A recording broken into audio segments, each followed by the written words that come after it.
आप में कई लोग थोड़े विद्वान बैठे होंगे, हम मना नहीं कर सकते कि आप विद्वान नहीं, आप बहुत विद्वान।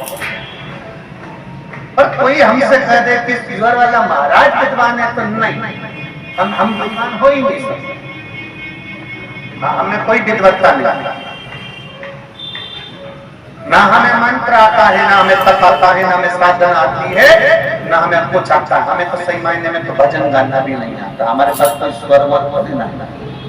अभी हम दीनानाथ जी से कह और हमारे पास बिठा दो उसके पास में, तो दीनानाथ जी कहेगा क्या करो जी तुमने कौन सा स्वर लगा।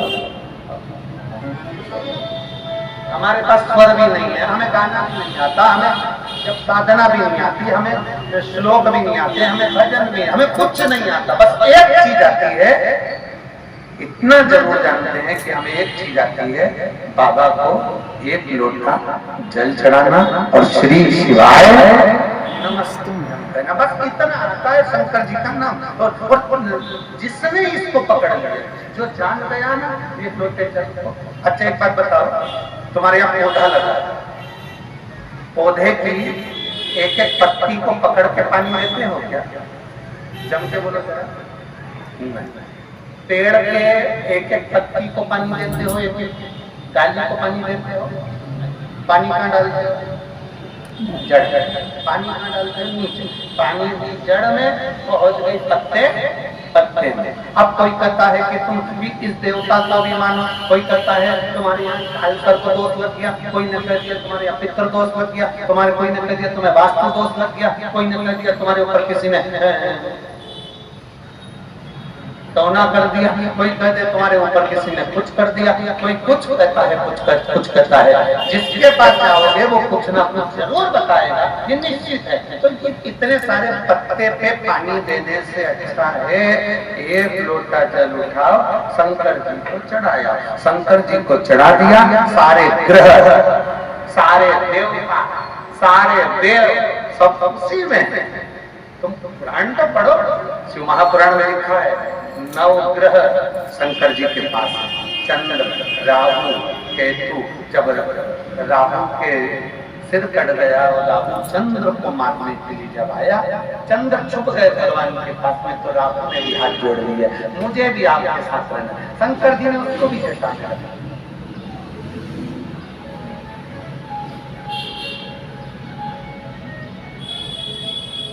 शंकर जी का दर्शन किस किसने कराया?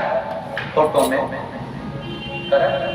शिव जी के गले में दो तरह की माला होती है। शिव जी के गले में दो तरह की माला, एक हड्डी कंकाल मुंड, दूसरी एक माला होती है जिसमें राक्षस की मुख में मूंछ। किसने करे? हमारे महाकाल राजा के दर्शन करने जब उज्जैन में जाओ तो कभी कभी आपको इसके दर्शन होते हैं।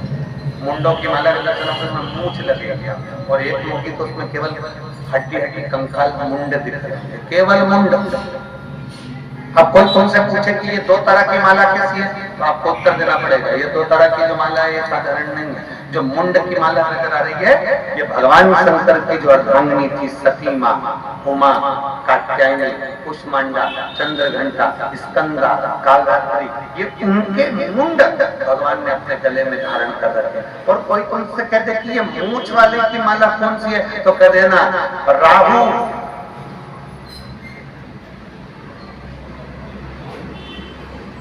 भगवान शंकर की जटा में बैठ गया,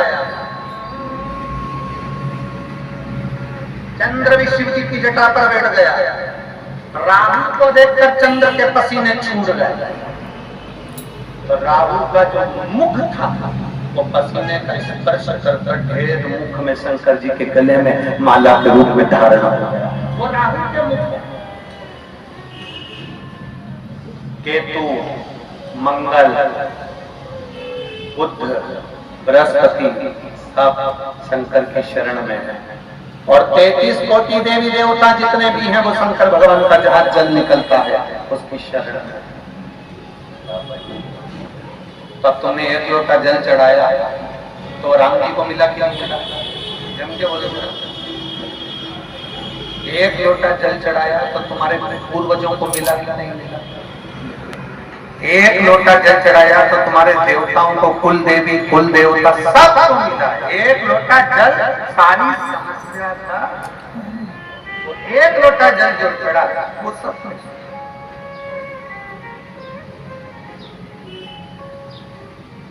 तुमने एक लोटा जल चढ़ाया वो सब सुख दे दे।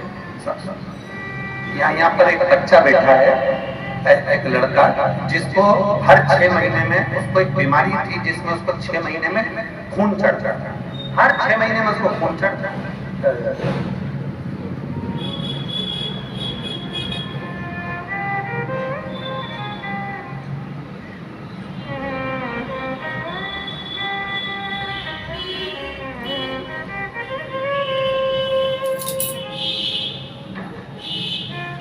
मैं बबीता रघुवंशी, निवासी विकासनगर, जिला देवास की रहने वाली है, मध्य प्रदेश। कहीं बैठी हूं तो हाथ हिला सकते। बबीता रघुवंशी देवास जिले की रहने वाली है, विकासनगर।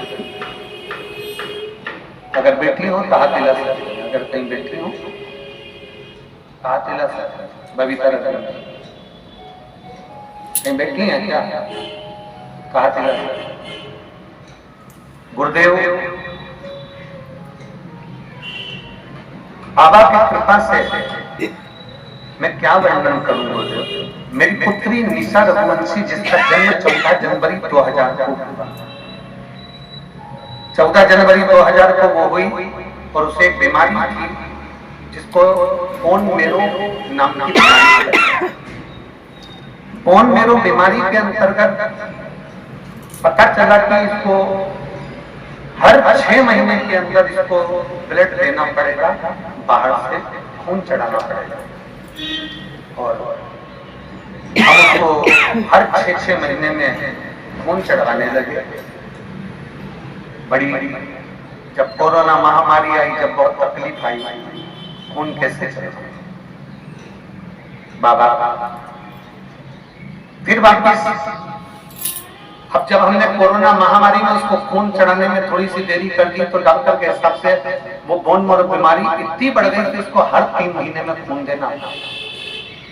अब उसको हर 3 महीने में खून चढ़ने लगा। हम बड़े तकलीफ में आ गए। फिर गुरुदेव आंखों में से जल गया, बहुत तकलीफ का जीवन है। डॉक्टर ने कह दिया कि इस बीमारी का कोई हल नहीं है, इसको हर 6 महीने में तो ब्लड देना पड़ेगा। 3 महीने में उसको ब्लड देना चाहिए। उसकी तबीयत बहुत खराब। डॉक्टर ने उसको 30 से 40 लाख रुपए का खर्चा बताया और एक ऑपरेशन करने का बोला। पर डॉक्टर के हिसाब से वो ऑपरेशन भी सफल होगा कि नहीं होगा, क्योंकि इसको ब्लड तो देना पड़ेगा, बीमारी ऐसी। अब हम करें क्या? तब हम उसको इंदौर के डॉक्टरों को दिखाने के लिए लेकर गए। डॉक्टरों ने वहां पर भी इसको ये ही बीमारी बताई। तब किसी ने कह दिया कि एक काम करते हैं, सीहोर पास में ही।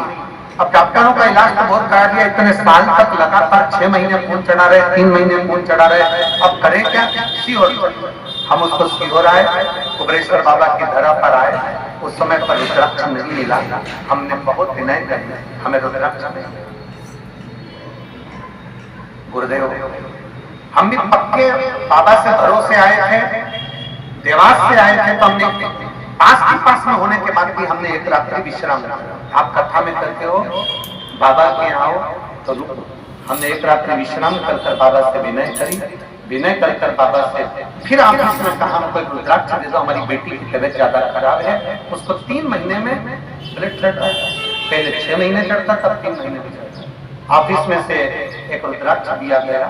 उस रुद्राक्ष को हम मांग कर लेकर गए और हमने उस रुद्राक्ष को पानी के लोटे में जलाकर शिव जी को चढ़ाकर देना प्रारंभ कर। आज हम बाबा को धन्यवाद देने के लिए आए हैं। पशुपतिनाथ का व्रत करा, बाबा का चढ़ाया हुआ जल दिया और बाबा का मैं क्या गुणगान करूं। एक बार पशुपतिनाथ का व्रत करा, उसकी बीमारी खत्म नहीं हुई। दूसरी बार करा, बीमारी खत्म नहीं हुई। तीसरी बार करा, बीमारी खत्म नहीं हुई। चौथी बार करा, बीमारी खत्म नहीं हुई। 5वीं बार हमने पशुपति व्रत करा। बाबा से कहा, वो सीहोर वाला महाराज कथा की व्यास